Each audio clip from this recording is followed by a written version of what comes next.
de apresentar o nosso palestrante, o professor Celso Nishi, da Universidade Federal do ABC.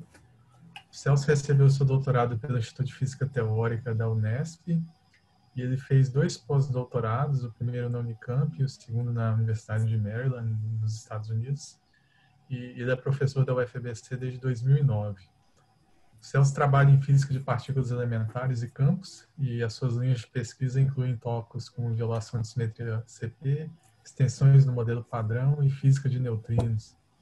E o título da palestra de hoje é Esquerda e Direita, Matéria e Antimatéria nas Interações Subatômicas. Só antes de passar a palavra para o Celso, eu queria lembrar que nós teremos uma apresentação de cerca de 30 minutos, e depois a gente abre a sessão de perguntas e discussões.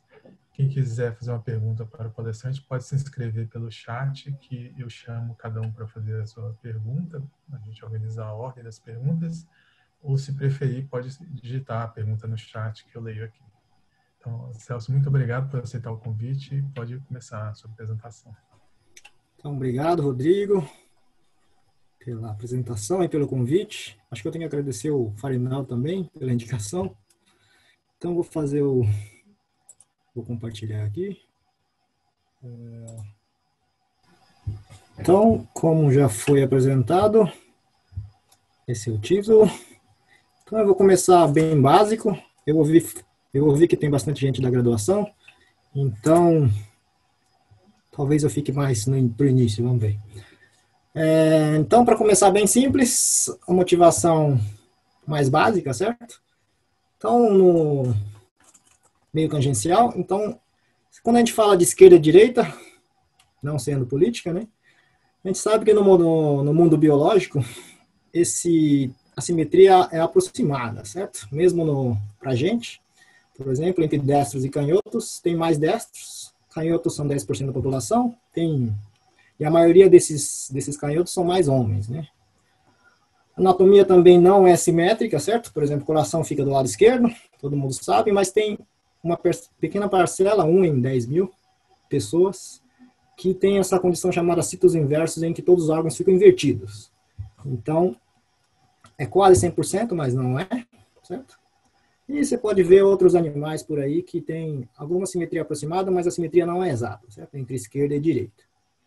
Um exemplo que eu gosto bastante é esse aqui dos caracóis, que eu acho que muita gente não conhece. Os caracóis dessa espécie aqui tem essa anatomia aqui, e se você olhar a espiral desse cara aqui, geralmente eles seguem a regra da mão direita, certo? De fora para dentro. Mas encontraram aqui em 2017 esse carinha aqui, chamado Jeremy, lá em Londres, que na verdade a espiral dele é o contrário, vai para a esquerda, certo? Segue a regra da mão esquerda. Então fizeram E aí os órgãos reprodutores deles também são assimétricos. Então o Jeremy só conseguiria se acasalar com um cara do mesmo tipo, de mão esquerda. Então fizeram uma campanha, encontraram alguns pelo mundo, uns 6, mandaram 2 lá para onde ele estava, certo? Acasalaram. Na verdade, inicialmente o Jeremy ficou meio quietinho, não acasalou, mas uma hora ele conseguiu. Geraram um monte de filhotes, mas o que aconteceu é que todos os filhotes eram de mão direita, certo? Eram desse tipo aqui, e não desse tipo aqui. Então, na primeira geração, eles não souberam quanto que era a prevalência desse tipo de mutação genética aqui. Mas a estimativa é algo em torno de 1 em 10 mil ou 1 em 1 milhão, não se sabe ainda. O Jeremy morreu em 2017, certo? Em outubro. Então, eu não sei como essa pesquisa ficou aí, mas é algo que acontece na natureza, certo? Tem pequenas mutações genéticas que assim como para esses ciclos inversos, a gente gera canhotos, certo? Então, esse é no mundo biológico, certo? O que acontece no mundo de interações fundamentais? Então, para motivar esse negócio aqui, eu vou falar desse problema de Osma, que ele foi introduzido aqui pelo Martin Gardner em 64. Esse cara é um escritor famoso que tem problemas de matemática, né? Escreve sobre problemas de matemática. E na década de 60 esse tipo de coisa estava em voga, né? E ele introduziu esse problema com esse nome nesse livro aqui por causa de um projeto que chamava Projeto Osma, que era um projeto para encontrar vida extraterrestre usando sinais ou analisando sinais de rádio. Esse nome vem por causa dos livros do Mágico de Oz, né? Esse projeto. E aí ele usou esse nome. Esse problema também é discutido lá no Feynman, tem até os vídeos, se vocês quiserem ver, mas ele não usa esse nome, né? Mas o problema, basicamente, simplificando um pouco, é o seguinte: suponha que a gente tenha encontrado alienígenas, a gente tenha estabelecido algum canal de comunicação primitivo, você começa a descrever para ele como é a Terra, como é a sua anatomia, fala que o coração é do lado esquerdo, e aí o alienígena pergunta: o que é o lado esquerdo? Então, o problema de Osma é como é que você define de maneira não ambígua o que define, o que é o lado esquerdo, certo? Como definir lado esquerdo de maneira não ambígua, usando um canal de comunicação primitivo, sem mandar fotos, por exemplo, ou sem que a gente consiga ver, por exemplo, uma galáxia espiral em comum. Se a gente conseguisse fazer isso, seria fácil, mas evita isso aí. Pensa que é um telefone, por exemplo, como é que você define isso, ou se isso é possível ou não? Definir esquerda e direita de maneira não ambígua. Então, como a gente já viu, biologia não é uma coisa confiável, certo? A biologia lá em outro planeta pode ser diferente. Então, mas a física seria a mesma, né? Então, o negócio seria usar a física fundamental. Então, hoje em dia, a gente tem o modelo padrão das partículas elementares. A gente sabe que toda a matéria, mais ou menos, é feita de prótons, nêutrons e elétrons, certo? Que são esses caras aqui. E os prótons são feitos de quarks, certo? Que são esses caras aqui, tem 6. Os quarks são as partículas elementares que sentem a força forte, que é mediada pelo gluon. Os leptons são os caras que não sentem a força forte. E aí tem o fóton, que todo mundo conhece, e a força fraca é mediada por esses dois bósons aqui de gauge, o Z e o W. E o último dessa coleção aqui foi o bóson de Higgs, já lá detectado em 2012 só. E mesmo na década de 60, mais ou menos, eles sabiam que a força forte e a força eletromagnética, na verdade, não distinguem esquerda e direita. Em vez de falar de esquerda e direita, eu vou começar a falar de P, que é a transformação de paridade. Então, trocar esquerda e direita, tanto na força forte ou na força eletromagnética, não faz diferença. Se você passar a chamar de direita o que você chamava de esquerda, não faz diferença nenhuma. A mesma coisa para essa transformação aqui, que eu vou chamar de C. C é a conjugação de carga, onde você troca partícula por antipartícula. Ou troca o sinal da carga, certo? O elétron pelo pósitron. Se você faz isso também, começa a chamar o elétron como tendo carga positiva e trocar a carga de todo mundo, não faz diferença nenhuma também para a força forte, para a força eletromagnética. Não faz nada. Então você não consegue distinguir essas coisas usando a força forte e a força eletromagnética. Mas eles descobriram lá na década de 60 que a força fraca, na verdade, esses caras aqui, distinguem paridade. O que você chama de esquerda e direita, na verdade, é diferente. O que isso quer dizer? Isso quer dizer que se você faz um experimento envolvendo a força fraca, de um certo jeito, o fenômeno visto no espelho não aconteceria, ou aconteceria com uma frequência diferente, certo? Então você distingue as duas situações. Passando mais uns anos, bom, e também C é violado, mas passando mais uns anos eles descobriram que, na verdade, se a gente combinasse essas duas transformações, P por C, certo? Que eu vou chamar de CP, então eu troco esquerda e direita e também troco partícula por antipartícula. Se eu faço isso, também a maior parte da força fraca ele conserva esse tipo de transformação aí. Então, no problema de Osma, a gente poderia ter o problema de, talvez, a gente fala o que é esquerda e direita para o alienígena, se a gente encontrasse ele, podia ser, se a gente fizer errado, certo? Podia ser que ele fosse feito de antimatéria, e isso não seria nada bom. Então, só P ou só C não faz muito sentido, na verdade você tem que falar de CP. E na força fraca, CP também é violado, e isso foi descoberto um pouquinho depois, lá em 64. Fazendo um experimento usando mesons counts, certo? Então, hoje em dia, a gente pode resolver esse problema de Osma usando a força fraca e usando violação de CP. Um exemplo poderia ser, por exemplo, esse tipo de reação aqui. Você pega um meson count, certo? Manda o alienígena pegar um certo meson que tem certos números quânticos, certo? Que é, sei lá, 200, 500 vezes mais pesado que o elétron, que é o cara mais leve, estável. Faz esse tipo de experimento, vê o decaimento para esse canal e vê o decaimento que é para o seu canal CP conjugado. Se a gente faz esse tipo de experimento, a gente vê que, na verdade, esse canal aqui é um pouquinho mais frequente, em 0,33%. Então, manda ele fazer esse experimento. O canal mais frequente, você diz que o lepton aqui, o cara com fermion leve aqui, é o que a gente chama de carga positiva.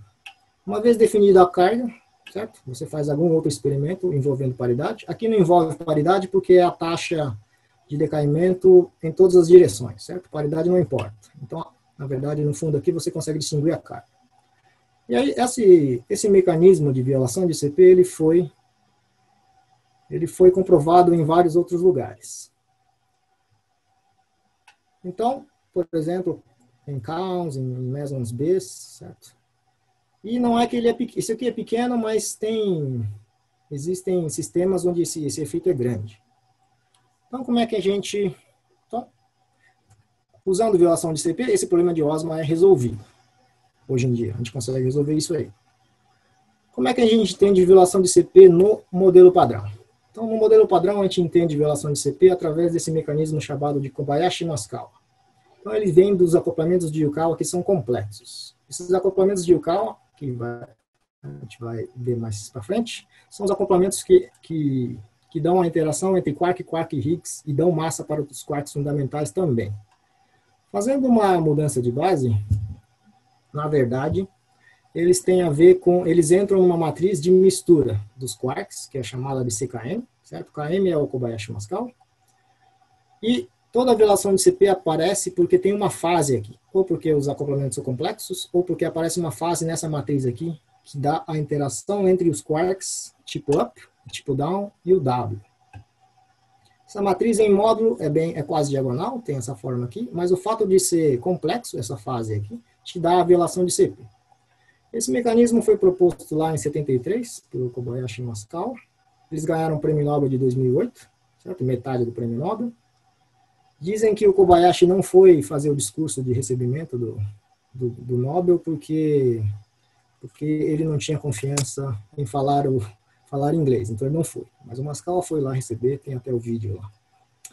Então, o interessante desse mecanismo é que, na época, não se sabia que haviam 3 famílias de quarks, e para 2 famílias de quarks, por exemplo, essa violação de CP não existe. Essa fase não é física, você pode tirar ela. Mas para 3 famílias, que é o caso do modelo padrão, que depois foi descoberto, tem uma única fase que é possível aqui. Se tivesse mais famílias, teriam mais fases. Mas para o caso de 3 famílias, tem uma fase só. E essa aqui é a única fonte de violação de CP que a gente conhece até agora no modelo padrão. Um jeito interessante de ilustrar essa fase aqui, de medir, e de ilustrar, é pegar, por exemplo, esse triângulo aqui chamado triângulo unitário, que é basicamente a relação de ortogonalidade entre essa primeira coluna e a última coluna aqui da matriz. Se você pega a relação de ortogonalidade, você tem 3 números complexos que somam em 0, e isso pode ser escrito no plano complexo como um triângulo, e isso aqui é esse triângulo aqui. Então, esse triângulo aqui, e aí ele é checado usando vários observáveis, que vocês podem ver aqui, e eles concordam aqui nesse pontinho aqui. Esse vértice desse triângulo fica mais ou menos desse lado aqui, nesse lugar aqui. Então, vocês podem ver que os testes são muito bons, né? Uma outra motivação para estudar a violação de CP é que no universo a gente precisa de mais mecanismos de violação de CP. Por que a gente precisa disso? Porque hoje em dia a gente sabe que quando a gente vê por aí, as coisas são dominadas por matéria, né? As galáxias, os planetas, todos, a gente mesmo é feito de matéria. E a antimatéria em si, a gente vê em pouca quantidade, é só em raios cósmicos e em outros processos mais difíceis, né? Então, é basicamente matéria que a gente vê por aí. Se a gente vai voltando no tempo, na evolução do universo, a gente precisa de um mecanismo para gerar uma assimetria aqui entre matéria e antimatéria, antes da formação dos nucleons aqui. Uma energia da ordem de 100 MeVs aqui. A gente precisa de um mecanismo para gerar uma simetria aqui, para que sobre mais matéria por aqui, mais baryons do que antibárions, certo? Núcleos, prótons e nêutrons, basicamente, para que essa pequena assimetria gere o que a gente observa hoje.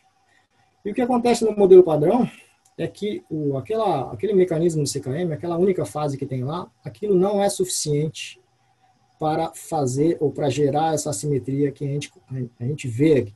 Então, essa é uma outra grande motivação para estudar a violação de CP.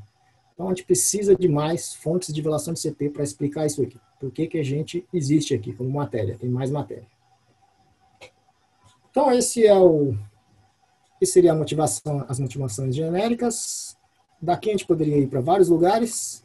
Eu vou discutir o seguinte, que é um problema chamado de CP forte. E aí, daqui para frente, os slides estão em inglês. Espero que não tenha um problema. Desculpem. Eu vou discutir aqui esse problema, que é o problema de CP forte. Provavelmente muitos de vocês já ouviram falar. Que é o seguinte. O modelo padrão, a parte das interações fortes, são descritas por uma interação de gauge não abeliana, SU3. Essas teorias têm uma estrutura de vácuo não trivial, que me dá um potencial periódico. Esse potencial periódico te dá uma estrutura, a princípio permite um termo na lagrangiana, que é dessa forma aqui.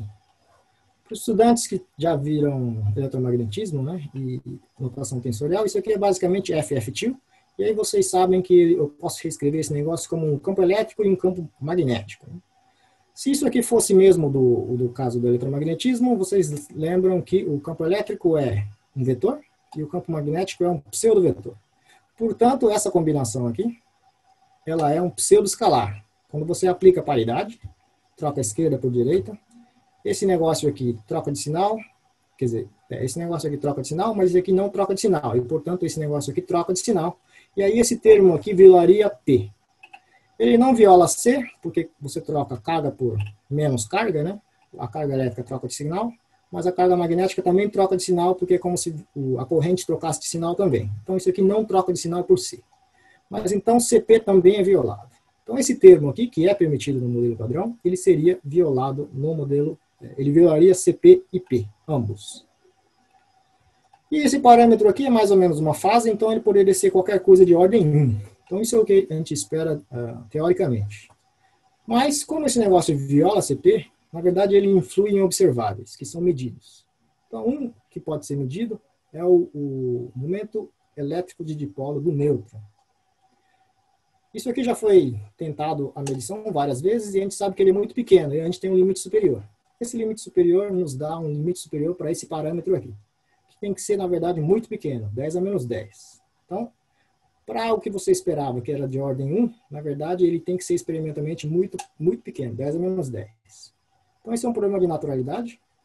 Para complicar a situação, na verdade, teoricamente, esse parâmetro aqui vem de dois lugares. Um é do que eu estava falando, que é o da estrutura de vácuo da QCD, mas o outro é uma contribuição dos quarks, dos Yukawas dos quarks, que é a interação entre quark e quark Higgs. Esse negócio aqui, ele contém aquela fase lá, né? Que CKM, que é bem medida, mais ou menos 60 e poucos graus, 66, 68 graus. Então, esse negócio vem de uma matriz que é complexa, mas a contribuição para esse negócio aqui, que vem do determinante, a gente vai ver, ele tem que ser muito pequeno, tem que ser real, esse determinante.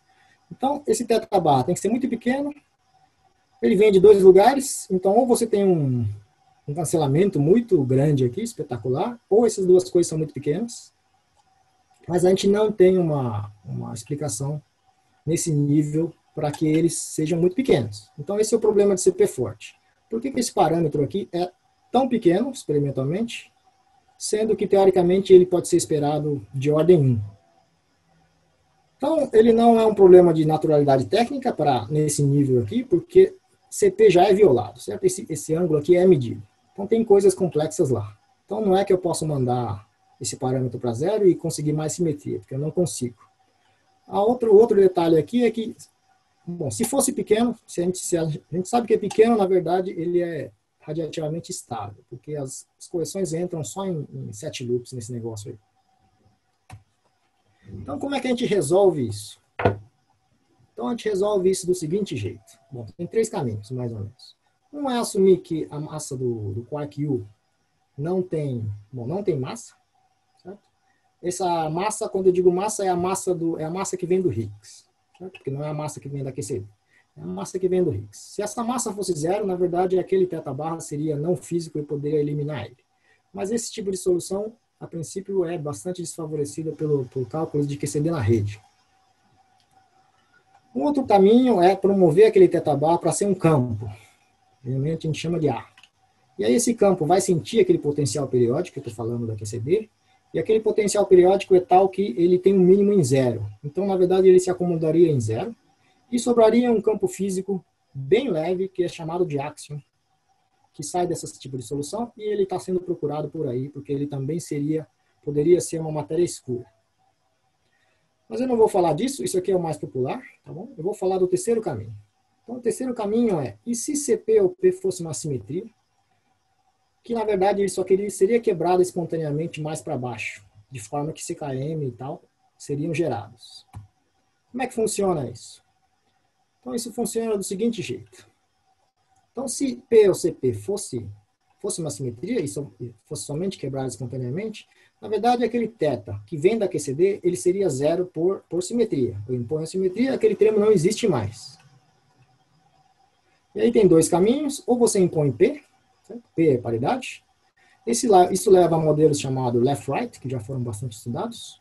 Se eu assumo que CP é uma simetria, um dos mais populares é esse mecanismo chamado de Nelson-Bar, que foi proposto lá em 84, e é desses caras aqui, é desse tipo que eu vou falar aqui. Então, como é que funciona isso? Então, um jeito é fazer com que aquele parâmetro seja zero em nível de árvore. Como é que eu faço isso? Então, eu preciso que a contribuição da QCD seja zero, mas isso é fácil, você simplesmente impõe que seja uma simetria. E tem uma parte que vem do Zilkawas, que é proporcional ao determinante. Se eu conseguir fazer com que isso aqui seja zero em nível de árvore, mas o desafio é gerar o CKM, a violação de CP que a gente já observa, a gente precisa gerar esse negócio aqui. E também a gente precisa cuidar com que as correções radiativas sejam pequenas. O que também não é sempre muito fácil. Então tem um critério chamado BAR, mas eu vou pular isso aqui e eu vou ilustrar num modelo mais simples desse tipo aqui, que é chamado de, que foi proposto pelo Bento, Branco e Parada lá em 91. Nesse modelo aqui, como funciona? Eu introduzo, além do modelo padrão, mais dois quarks. Bom, mais um quark do tipo down, que eu vou chamar de B por causa do bottom. Então, mais dois tipos. E ele é vetorial, vector-like, porque as duas quiralidades, o left e right, os caras de mão direita e esquerda, eles sentem eles têm os mesmos números quânticos de gauge, que não é o caso do modelo padrão. No modelo padrão, os quarks, os leptons, a mão esquerda e a mão direita, eles se transformam diferente pela simetria de gauge. Então, eu introduzo esses caras vetoriais e também introduzo um escalar complexo singleto. E impõe uma simetria, Z2, que é como se fosse uma paridade, de forma que esses caras aqui se transformam por um sinal -1. Só eles. E o resto não muda. Então, se eu faço isso, vários acoplamentos morrem, certo? Não existem. Mas o que vai sobrar é algo desse tipo aqui. Isso aqui pode, porque eles aparecem em pares. Isso aqui é um parâmetro. Então, isso é menos, então isso aqui fica invariante.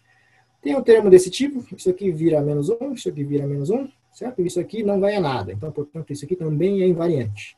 E aí, como CP é uma simetria, esses parâmetros aqui são reais. Isso é real, isso é real, isso é real, e isso aqui são real. Os F são reais.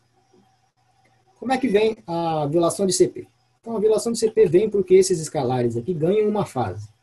Quando eles ganham uma fase, e ganham um valor esperado do vácuo, essa massa aqui vira uma massa complexa. Certo? E aí tem um cara complexo, e isso aqui tem que vir toda a violação de CP do modelo padrão. E, de fato, a gente consegue gerar a violação de CP do modelo padrão. Como é que funciona o mecanismo de Nelson-Bar? Então, ele funciona do seguinte jeito. Se a gente pegar a matriz de massa agora dos 4 quarks, porque agora tem um quark a mais, aquela matriz, em vez de ser 3 por 3, em vez de ser 3 quarks, a gente vai ter 4 quarks. Então, com 4 quarks, e por causa da simetria, aqui tem um zero.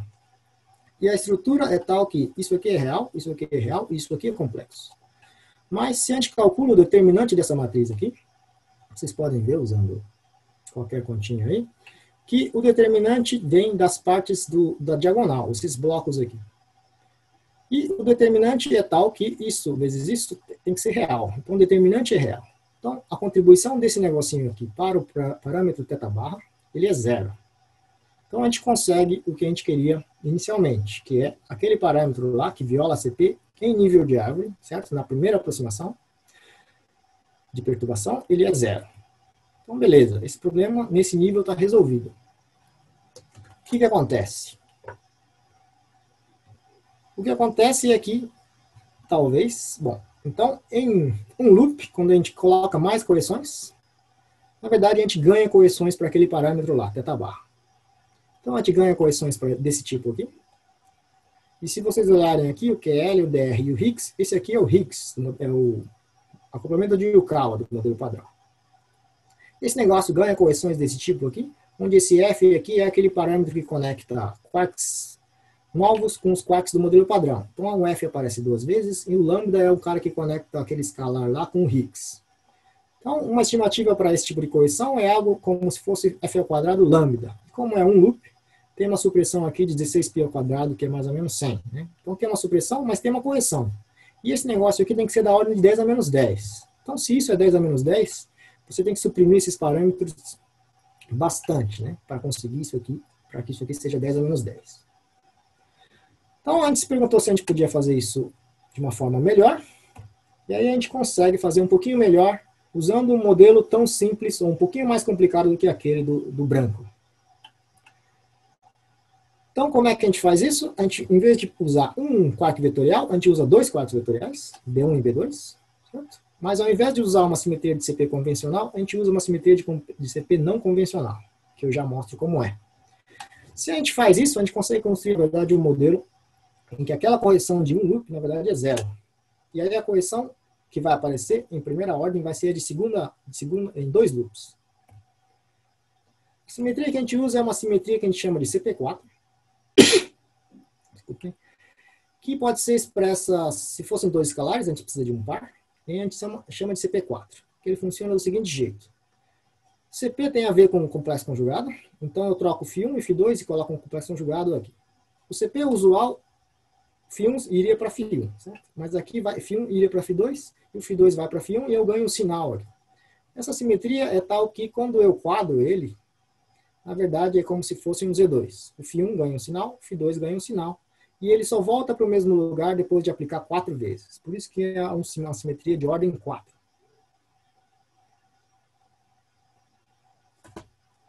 Então, se a gente, com esse modelinho aqui, a gente consegue mostrar, a gente consegue construir um modelinho em que a correção só aparece em 2 loops. E aí, a correção tem mais ou menos essa cara aqui. F a quarta, em vez de ser F ao quadrado, é um F a quarta, tem um lambda. E como é 2 loops, aparece uma supressão do tipo 16π ao quadrado. Então, nesse caso aqui, esses números aqui têm que ser pequenos, mas nem tanto quanto o outro caso. Então, a gente consegue fazer um modelo melhor que aquele modelo simples do branco. E aí, estudando esses modelinhos, a gente se perguntou o seguinte.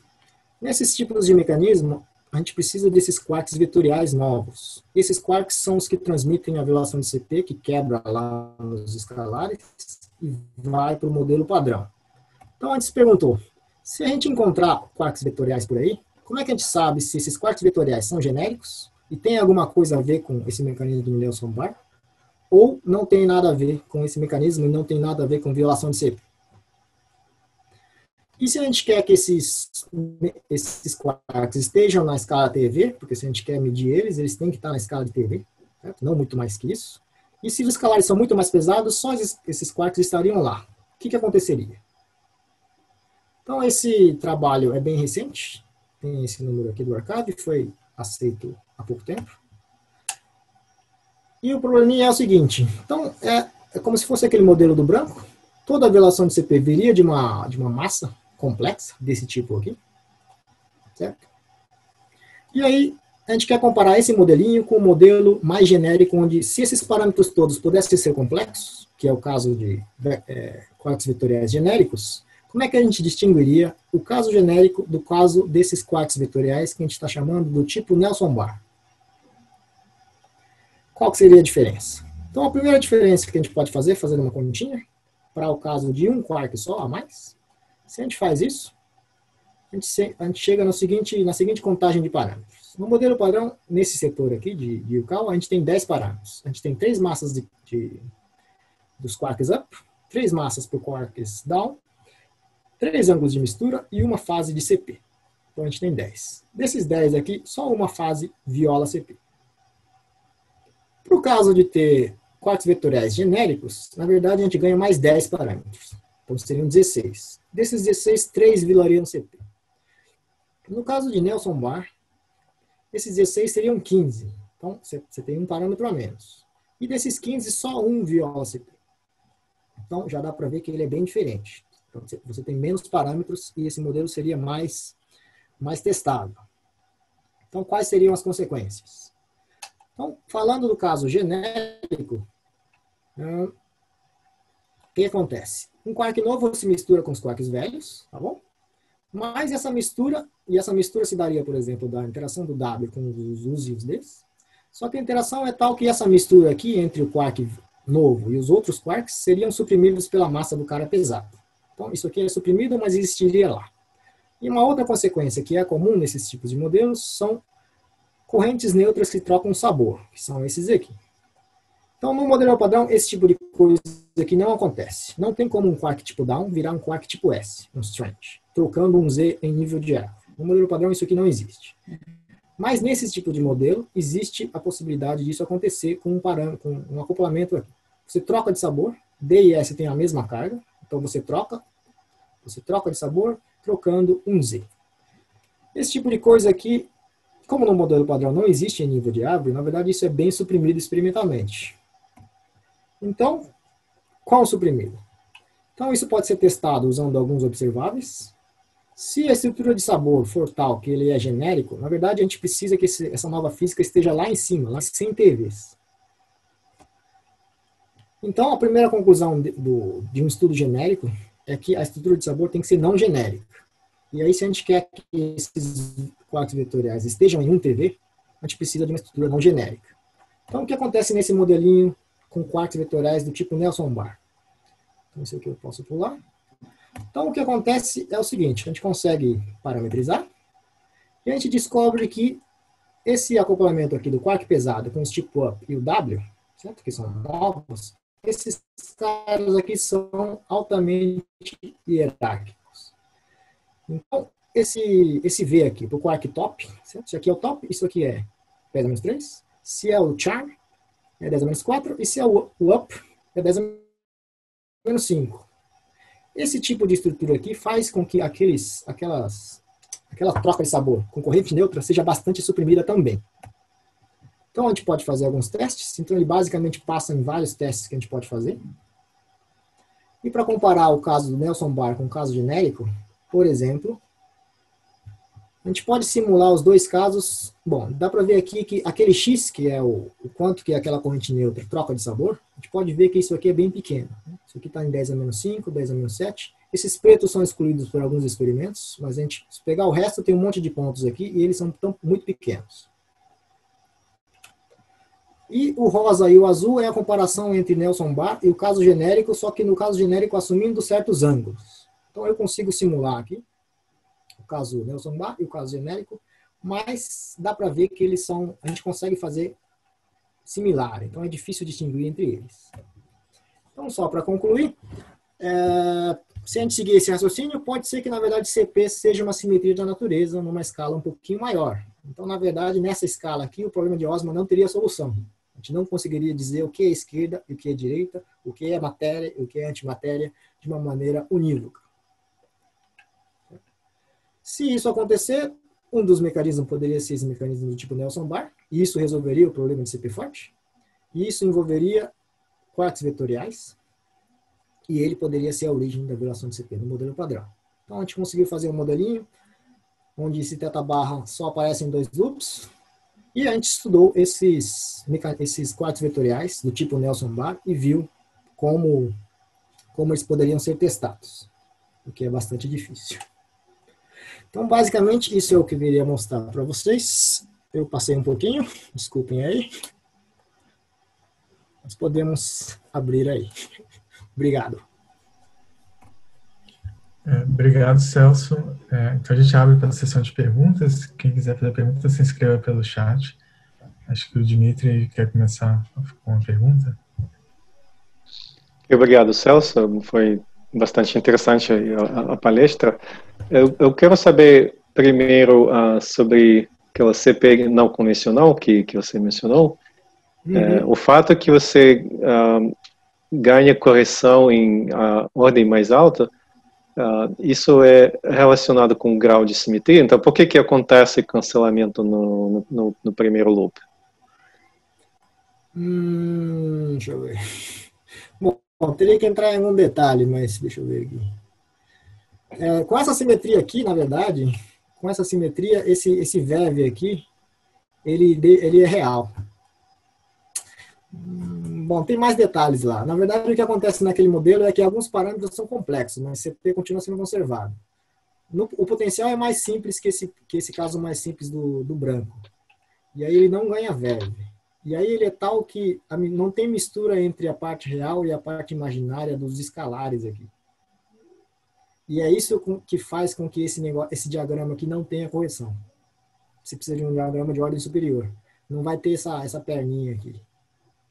A minha pergunta, na verdade, se você generalizar ainda mais o grupo, a simetria, se você pode, por exemplo, diminuir ainda a correção, né, puxar para uma ordem mais alta, né? Não sei dizer. Generalizar isso aqui dá para fazer. Você pode fazer de ordem 8, 2 elevado a n. Você pode fazer 8, etc. Mas eu não sei se isso garante que as correções a 2 loops, por exemplo, seriam nulos. Eu diria que não.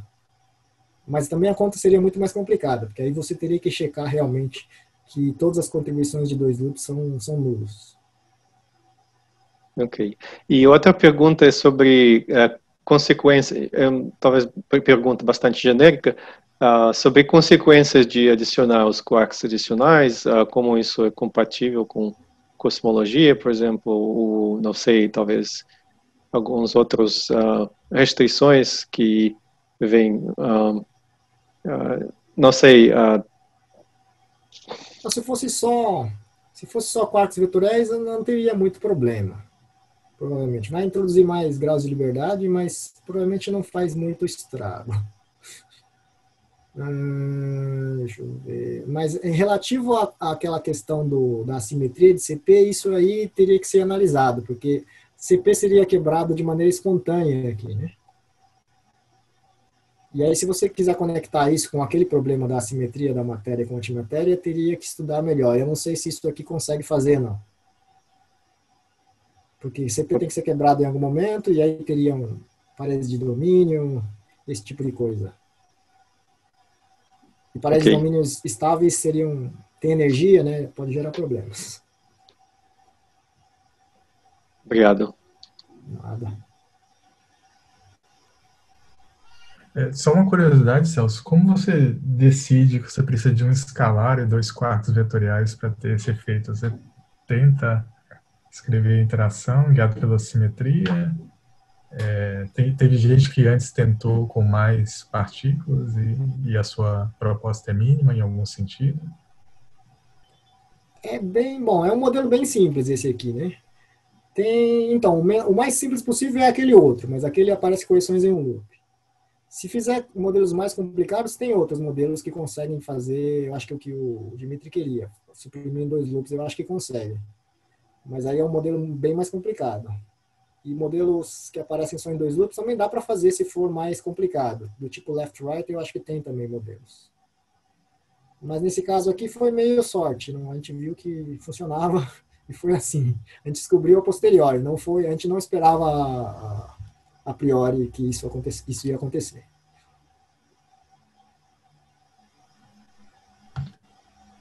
Eu não vejo mais nenhuma pergunta no chat. Técio quer fazer uma pergunta? Técio, por favor. Boa tarde, vocês me escutam? Sim. Obrigado, Celso, pela excelente apresentação. Eu tenho uma pergunta relacionada a esse problema de parede de domínio, que se é possível, se faz diferença no modelo de vocês, se essa quebra espontânea de CP ocorra antes da inflação, de modo a diluir essas paredes e evitar esses problemas cosmológicos. Isso é possível? Afeta em alguma coisa o modelo de vocês? Sim, acho que sim. Não, sim, seria possível, sim. Você pode colocar... Bom, depende... É porque eu falei de dois modelos, né? No primeiro, não... Bom, deixa eu ver aqui. No princípio, eu acho que daria. E se isso for desse jeito, se for antes da inflação, antes do reheating, né? Não teria problema. Porque aí realmente diluiria e não teria problema nenhum, cosmológico, né? Deixa eu ver. Acho que é possível, mas também isso não resolveria, isso não daria nenhuma contribuição para aquele outro problema da assimetria, né? De matéria antimatéria, não. Você puder fazer outra pergunta? Sim. Quais são os processos de troca de sabor que são mais relevantes para vincular esses novos quarks? Enfim, esses processos de troca de sabor no modelo. Então, ele é aquele negócio, né? A estrutura de sabor aqui faz muita diferença. Deixa eu ver. Então, se você tiver algo genérico, na verdade, os quarks, as coisas envolvendo os quarks mais leves são mais fortes. Dá para ver aqui, por exemplo. Deixa eu ver. Dá para ver aqui, né? Os quarks mais leves, SD, por exemplo, aqui, ó. A escala que você precisa é 10 mil. 10 mil GeVs, né? Não, 10 mil TeVs, né? 10 mil TeVs aqui, por exemplo. Isso aqui é o Quark S, tem a ver com os counts, né? Então, se você tem coisas genéricas, as coisas envolvendo os quarks mais leves são mais fortes. Então, você tem que fazer com que a troca de sabor para quarks mais leves sejam menores, que é o que acontece nesse caso aqui. E aí, se não for genérico, essa pergunta muda, né? Você não sabe exatamente qual é o mais forte. Se você faz genérico, é fácil responder isso. Mas se você não faz genérico, você tem que ver caso a caso. Entendi. E no nosso caso, o que está acontecendo é que não são esses... Bom, que são, na verdade, as coisas mais leves que importam. Ok, obrigado. Nada.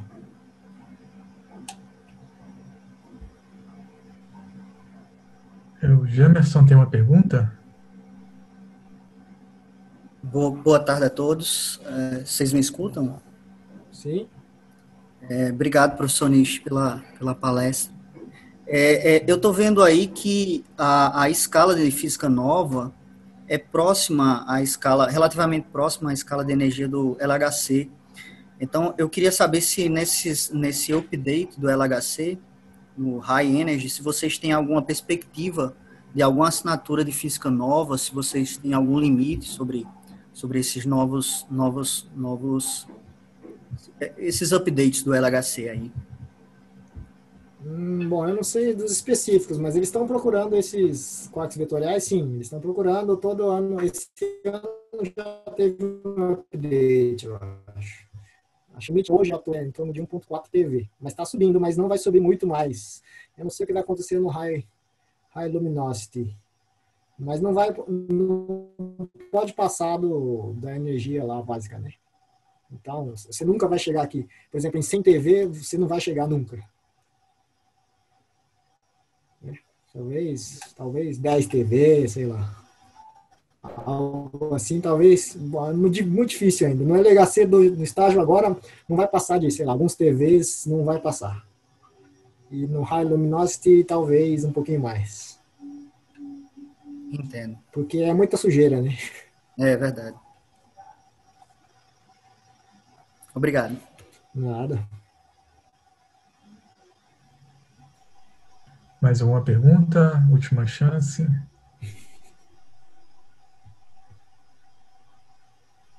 Só para clarificar, esses quarks vetoriais, eles similar aos quarks ordinários ou eles interagem com eletromagnetismo, por exemplo? Sim. Você pode fazer igualzinho. Você pode fazer tripleto de cor, é igualzinho. É um primo do quark D. Bem mais pesado.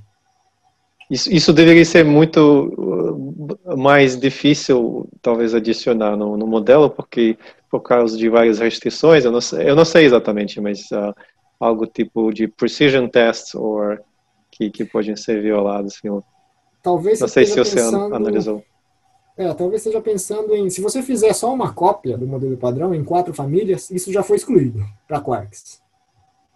Se você fizer só uma cópia de 4ª família, isso não pode mais, porque ele entraria lá na criação do Higgs, na produção do Higgs via loops, como se fosse o top, e o top já é o mais dominante, então ele é forte. Se você colocar o cara mais pesado, ele simplesmente passa do limite, então não pode. O que acontece com os vetoriais é que como é vetorial, não é uma cópia do modelo padrão. É um pouquinho diferente, a parte de mão esquerda. E como é vetorial, e tem uma massa lá nua que você pode pôr lá. Então, quando você faz isso, na verdade, o acoplamento desses quarks com o modelo padrão, na verdade, não é tão forte, como se fosse uma 4ª família. E aí, na verdade, ele é relativamente ele não é tão vinculado. Ok, obrigado. Cópia não, nada.